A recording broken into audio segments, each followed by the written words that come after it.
మిత్రమా, ఈ నిశ్శబ్ద రాత్రిలో నీ గుండె చప్పుడు నీకు వినిపిస్తోందా? చుట్టూ ప్రపంచం నిద్రపోతున్నా నీ మనసులో ఏదో తెలియని యుద్ధం జరుగుతోందా? గొంతులో ఏదో అడ్డుపడినట్లు, గుండెలో ఏదో బరువుగా రేపటి గురించి ఆలోచిస్తుంటే చేతులు వణుకుతున్నాయా? అయితే ఒక్క క్షణం ఆగు. నువ్వు ఒంటరివి కావు. ఈ స్థితి నీకు కొత్త కావచ్చు, కానీ కొన్ని వేల ఏళ్ల క్రితం కురుక్షేత్ర యుద్ధభూమిలో ప్రపంచం గర్వించే మహావీరుడు అర్జునుడి పరిస్థితి కూడా సరిగ్గా ఇలాగే ఉంది. లక్షలాది మంది సైనికులు, భీకరమైన శంఖారావాలు, అజేయమైన గాండీవం చేతిలో ఉన్న అర్జునుడు కుప్పకూలిపోయాడు. గీత మొదటి అధ్యాయంలో అర్జునుడు తన ఆందోళనను కృష్ణుడితో చెప్పుకుంటూ, కృష్ణ, నా శరీరం వణుకుతోంది, నా చర్మం మంటుతోంది, నా చేతిలోని గాండీవం జారిపోతోంది, నా మనసు భ్రమలో మునిగిపోతోంది అని వాపోయాడు. ఆలోచించు మిత్రమా, ఒక వీరుడు యుద్ధం మొదలవ్వకముందే తన ఆలోచనల వల్లే ఓడిపోయాడు. ఆందోళన అంటే ఇదే. ఇది బయట శత్రువు కంటే ప్రమాదకరమైనది. ఇది నీ లోపల ఉండి నిన్ను నీకే పరాయివాడిగా మారుస్తుంది. అర్జునుడికి ఆ భయం ఎందుకు వచ్చింది? అప్పటి వరకు తన బాణాల మీద, తన శక్తి మీద నమ్మకంతో ఉన్న వ్యక్తి ఒక్కసారిగా తన బంధువులను చూసి భవిష్యత్తు గురించి ఊహించుకోవడం మొదలుపెట్టాడు. వీరందర్నీ చంపితే నాకు వచ్చే సుఖం ఏమిటి, కులమేమవుతుంది, ధర్మమేమవుతుంది అని జరగని దాని గురించి అతిగా ఆలోచించాడు. మన ఆందోళన కూడా సరిగ్గా ఇలాగే మొదలవుతుంది. రేపు నాకు ఉద్యోగం ఉంటుందా? నా బంధాలు నిలుస్తాయా? 10 మంది నన్ను ఏమనుకుంటారు అనే ఏమనుకుంటారు అనే మాయలో పడి ఈరోజు నీ చేతిలో ఉన్న సామర్థ్యాన్ని, నీ గాండీవాన్ని నువ్వు జారవిడుస్తున్నావు. చిత్రమైన విషయం ఏమిటో తెలుసా? భగవద్గీతలో ఈ ఘట్టాన్ని అర్జున విషాద యోగమన్నారు. బాధ ఎప్పుడైనా యోగమవుతుందా? అవుతుంది. ఎందుకంటే మనిషికి అంతా బాగున్నప్పుడు నేను అనే అహంకారం ఉంటుంది. కానీ ఎప్పుడైతే ఆందోళన, భయం నిన్ను చుట్టుముడతాయో అప్పుడే నీ అహంకారం కరిగి, కృష్ణ, నాకు దారి చూపించు అని నువ్వు జ్ఞానం వైపు తిరుగుతావు. అందుకే నీకు కలుగుతున్న ఈ అశాంతి నిన్ను నాశనం చేయడానికి రాలేదు, నిన్నొక ఉన్నతమైన మనిషిగా మార్చడానికి, నీలోని అజ్ఞానాన్ని కాల్చడానికి వచ్చింది. అర్జునుడు ఏడుస్తున్నప్పుడు కృష్ణుడు వెంటనే సమాధానం చెప్పలేదు. ఆయన చిరునవ్వుతో మౌనంగా విన్నాడు. మనం చేసే అతిపెద్ద తప్పేమిటంటే ఆందోళన కలగగానే ఏదో ఒకటి చేసేసి దాన్ని తోసేయాలనుకుంటాం. కానీ గీత నేర్పే మొదటి పాఠం అంగీకారం. నువ్వు భయపడుతున్నావని నీకు నువ్వు ఒప్పుకో. అవును, ఇప్పుడు నా మనసు కలవరపడుతోంది అని అంగీకరించు. అర్జునుడు తన బలహీనతను ఒప్పుకున్నాడు కాబట్టే కృష్ణుడు అతనికి గీతను బోధించాడు. అంగీకారం ఉన్న చోటే పరిష్కారం పుడుతుంది. గుర్తుంచుకో మిత్రమా, ఆకాశంలో మేఘాలు సూర్యుణ్ణి తాత్కాలికంగా కప్పేయవచ్చు, కానీ సూర్యుని ఉనికిని మార్చలేవు. నీ ఆందోళన కూడా ఆ మేఘం లాంటిదే. మేఘం వెనుక సూర్యునిలా నీలో అనంతమైన శక్తి దాగి ఉంది. మన మెదడులో అమిగ్డాలా అనే ఒక చిన్న భాగం ఉంటుంది. అది మనల్ని రక్షించడానికి భయాన్ని పుట్టిస్తుంది. కానీ దానికి వాస్తవానికి, ఊహకు తేడా తెలియదు. గదిలో ఉన్న తాటిని చూసి పాము అనుకొని నువ్వు భయపడితే ఆ భయం నిజమే, కానీ పాము మాత్రం అబద్ధం. నీ ఆందోళనల్లో 90% ఇలాంటి ఊహాజనిత పాములే. అవి ఎప్పటికీ నిజం కావు. శ్రీకృష్ణుడు 2వ అధ్యాయంలో అర్జునుణ్ణి చూసి ఒకే మాట అంటాడు, అశోచ్యాన్ వన్వశోచస్త్వం. అర్జున, నువ్వు బాధపడకూడని విషయాల గురించి బాధపడుతూ గొప్ప జ్ఞానిలా మాట్లాడుతున్నావు. మన బాధకు కారణం అజ్ఞానం. ఏది శాశ్వతమో ఏది అశాశ్వతమో తెలియకపోవడమే మన సమస్య. పరిస్థితులు మన నియంత్రణలో ఉన్నాయని భ్రమపడటమే మన ఆందోళనకు మూలం.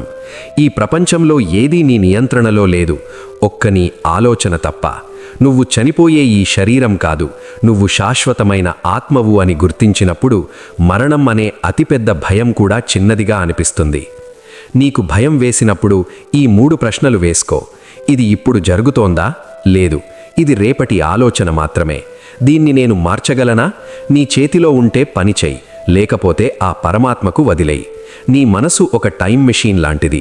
అది గతంలోకి వెళ్ళి పాత గాయాలను కెలుకుతుంది, లేదా భవిష్యత్తులోకి వెళ్ళి జరగబోయే ఆపదల గురించి భయపడుతుంది. ఈ రెండింటి మధ్య నీ ప్రస్తుతం నలిగిపోతోంది.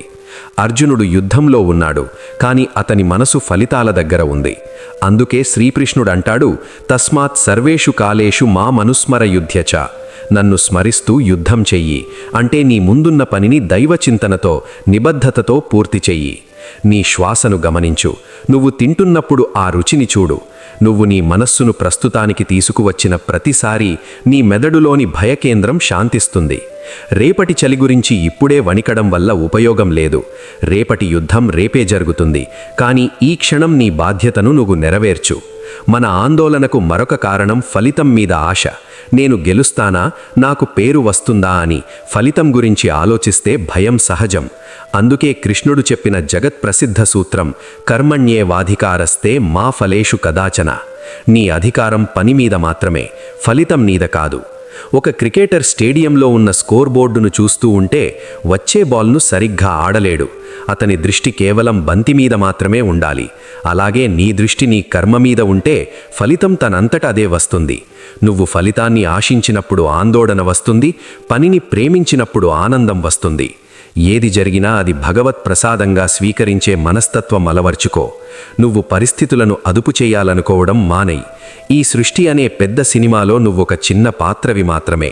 డైరెక్టర్ అంటే ఆ దైవం మొత్తం సినిమాను చూసుకుంటాడు.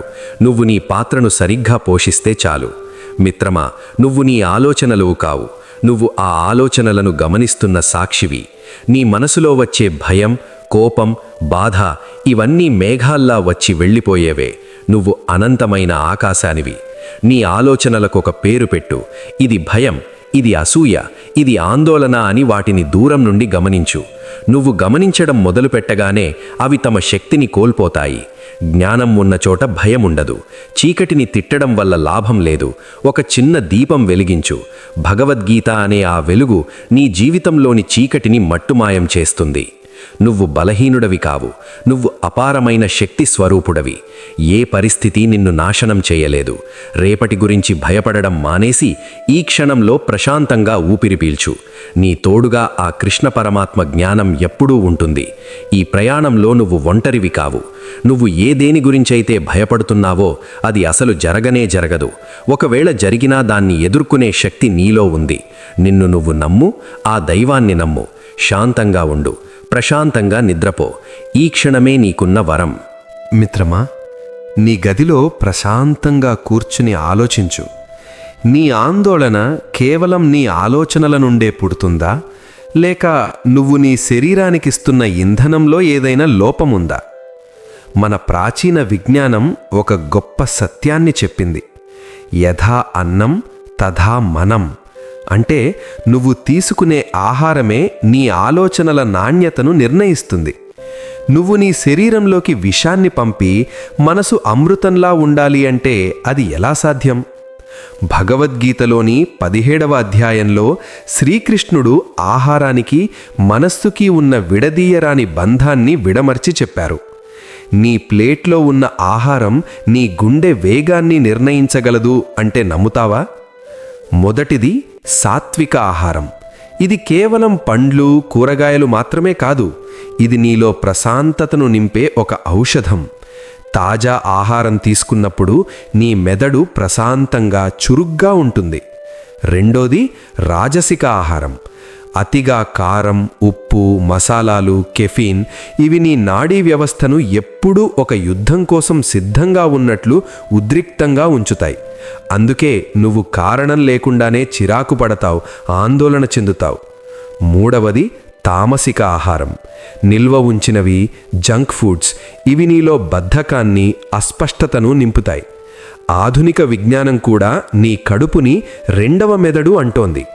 మనల్ని సంతోషంగా ఉంచే సెరటోనిన్ మన పేగుల్లోనే తయారవుతుంది. కాబట్టి నీ ఆందోళనకు మందు నీ వంటింట్లోనే ఉంది. మితాహారాన్ని అలవర్చుకో. ఆహారాన్ని ఒక ప్రార్థనలా స్వీకరించు.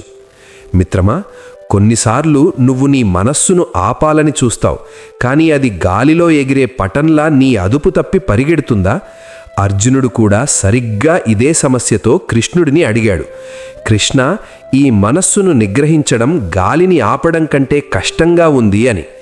దానికి పరమాత్మ ఇచ్చిన పరిష్కారం 2 పదాల్లో ఉంది: అభ్యాసం మరియు వైరాగ్యం. అభ్యాసం అంటే నీ మనస్సు బయటకు పరిగెత్తిన ప్రతిసారి కోపగించుకోకుండా ఒక చిన్న బిడ్డను చేయి పట్టుకుని తెచ్చినట్లు మళ్ళీ ప్రస్తుత క్షణంలోకి తీసుకురావడం. ఇది ఒక రోజులో రాదు, నిరంతర సాధనతో వస్తుంది. వైరాగ్యం అంటే ప్రపంచాన్ని వదలడం కాదు, నీకు దక్కని దాని గురించి లేదా జరగని దాని గురించి నీ మనస్సులో ఉన్న అతి ప్రాముఖ్యతను తగ్గించడం. మన మెదడులోని న్యూరోప్లాస్టిసిటీ గురించి విన్నావా? నువ్వు పదే పదే భయపడితే నీ మెదడులో భయానికి సంబంధించిన దారులు బలపడతాయి. అదే నువ్వు ధైర్యాన్ని, ప్రశాంతతను అభ్యాసం చేస్తే పాత భయాల దారులు మూసుకుపోయి కొత్త ప్రశాంతత దారులు ఏర్పడతాయి. ఇది విజ్ఞాన శాస్త్రం చెప్పే సత్యం, కృష్ణుడు చెప్పిన జ్ఞానం. నీ మనస్సు నీ మాటే వినాలి అంటే దానికి సరైన శిక్షణ ఇవ్వాలి. అది పరిగెట్టినప్పుడు ఆగు, ఇక్కడ ఏ ప్రమాదం లేదు అని దానికి నచ్చచెప్పు. భయం అనేది ఒక కాగితపు పులి అని దానికి జ్ఞానంతో వివరించు. అసలు ఆందోళన మన లోపల ఎందుకు పుడుతుంది? ఎందుకంటే మన లోపల 3 పెద్ద శత్రువులు కూర్చొని ఉన్నారు. కామం, క్రోధం, లోభం. అంటే తీరని కోరిక, అదుపులేని కోపం, వదలని అత్యాశ. నువ్వొక వస్తువునో లేదా ఒక స్థితినో విపరీతంగా కోరుకున్నప్పుడు అది దక్కడేమో అనే భయం నీలో ఆందోళనను పుట్టిస్తుంది. పరిస్థితులు నీకు నచ్చని విధంగా లేనప్పుడు కోపం వస్తుంది. ఆ కోపం నీ బుద్ధిని చీకటిలోకి నెట్టేస్తుంది. నీ దగ్గర ఉన్నదానితో తృప్తి చెందక ఇంకా కావాలి అనుకోవడం నిన్ను నిరంతరం అభద్రతలో ఉంచుతుంది. ఈ 3 నరకద్వారాలు అని కృష్ణుడు హెచ్చరించాడు. నీ ఆందోళన తగ్గాలంటే నీ కోరికలను విశ్లేషించుకో. ఏది నీకు నిజంగా అవసరమో, ఏది కేవలం భ్రమలో పుట్టిన కోరికో గుర్తించు. నీ శరీరం ఒక వీణ లాంటిది. వీణ తీగలు మరీ బిగుతుగా ఉంటే తెగిపోతాయి, మరీ వదులుగా ఉంటే సంగీతం రాదు. నీ జీవనశైలి కూడా అంతే. అతిగా తినడం లేదా అసలు తినకపోవడం, అతిగా నిద్రపోవడం లేదా అసలు నిద్రపోకపోవడం, ఇవన్నీ నీ మనస్సును అల్లకల్లోలం చేస్తాయి. యుక్తాహార విహారస్య అన్నాడు కృష్ణుడు. అంటే ప్రతి విషయంలోనూ ఒక క్రమశిక్షణ, ఒక సమతుల్యత ఉండాలి. నువ్వు సరిగ్గా నిద్రపోకపోతే నీ మెదడులోని వ్యర్థాలు శుభ్రం కావు. అప్పుడు చిన్న సమస్య కూడా నీకు హిమాలయ పర్వతంలా కనిపిస్తుంది. రాత్రిపూట ఫోన్ వెలుతురులో గడిపే ప్రతి నిమిషం నీ మెదడుకు ఒత్తిడినిస్తుంది. దానికి బదులు మెలటోనిన్ సహజంగా విడుదలయ్యేలా చీకటిలో ప్రశాంతంగా విశ్రమించు. మిత్రమా, అన్నిటికంటే పెద్ద సమస్య ఏంటో తెలుసా? నేను అనే అహంకారం. ఈ ప్రపంచాన్ని నేనే నడుపుతున్నాను, నేను లేకపోతే ఏమవుతుందో అనే భ్రమ. ఒక్కటి గుర్తుంచుకో, నువ్వు పుట్టకముందు ఈ సృష్టి ఉంది, నువ్వు వెళ్ళిపోయాక కూడా ఉంటుంది. నువ్వొక చిన్న పాత్రవి. ఆ పరమాత్మ అనే మహాశక్తి మొత్తం నాటకాన్ని నడిపిస్తోంది. సర్వధర్మాన్ పరిత్యజ్య మామేకం శరణం వ్రజ అహం త్వా సర్వపాపేభ్యో మోక్షయిష్యామి మా శుచః. దీని అర్థమేంటంటే, అర్జున, నువ్వు ఏ ధర్మాల గురించి, ఏ పాపాల గురించి ఆలోచించకు. నీ భయాలన్నింటినీ వదిలేసి నన్నొక్కడినే శరణు కోరు. నేను నిన్ను అన్ని పాపాల నుండి, అన్ని కష్టాల నుండి విముక్తిని చేస్తాను. మా శుచః అంటే భయపడకు. ఇది దేవుడు మనిషికిచ్చిన అతి పెద్ద హామీ. శరణాగతి అంటే పని మానేసి కూర్చోవడం కాదు. నేను చేస్తున్నాను, నేనే కర్తను అనే అహంకారాన్ని వదిలేయడం. నేను కేవలం ఒక నిమిత్తమాత్రుడిని, నడిపించేవాడు వాడు, ఫలితం వాడిష్టం అని బలంగా నమ్మడం. ఒక చిన్న ఉదాహరణ. మీరు రైల్లో ప్రయాణిస్తున్నప్పుడు మీ లగేజ్ని తల మీద పెట్టుకుని కూర్చుంటారా? లేదు కదా. లగేజ్ని కింద పెట్టి హాయిగా నిద్రపోతారు. ఎందుకంటే మిమ్మల్ని, మీ లగేజ్ని మోసే బాధ్యత ఆ రైలు ఇంజిన్ది. అలాగే ఈ సృష్టి అనే రైలుని నడిపేవాడు ఆ దేవుడు. నీ సంసారం, నీ ఉద్యోగం, నీ ఆరోగ్యం అనే లగేజ్ని నీ తల మీద ఎందుకు మోస్తున్నాం? ఆ బరువుని దేవుడి కాళ్ల దగ్గర పెట్టే. నువ్వు ఫ్రీగా ఉండు. మనం మన జీవితం అనే కారుని మనమే డ్రైవ్ చేయాలని చూస్తాం. ట్రాఫిక్ జామ్ అయితే చిరాకు పడతాం, యాక్సిడెంట్ అవుతుందేమో అని భయపడతాం. అలా కాకుండా డ్రైవింగ్ సీట్లో దేవుణ్ణి కూర్చోబెట్టు. నువ్వు పక్క సీట్లో ప్రశాంతంగా నిద్రపో. ఆయనకు రూటు తెలుసు, గమ్యం తెలుసు, వేగం తెలుసు. ఆయన నిన్ను క్షేమంగా గమ్యానికి చేరుస్తాడు. నువ్వు చేయాల్సిందల్లా ఒక్కటే, నమ్మడం.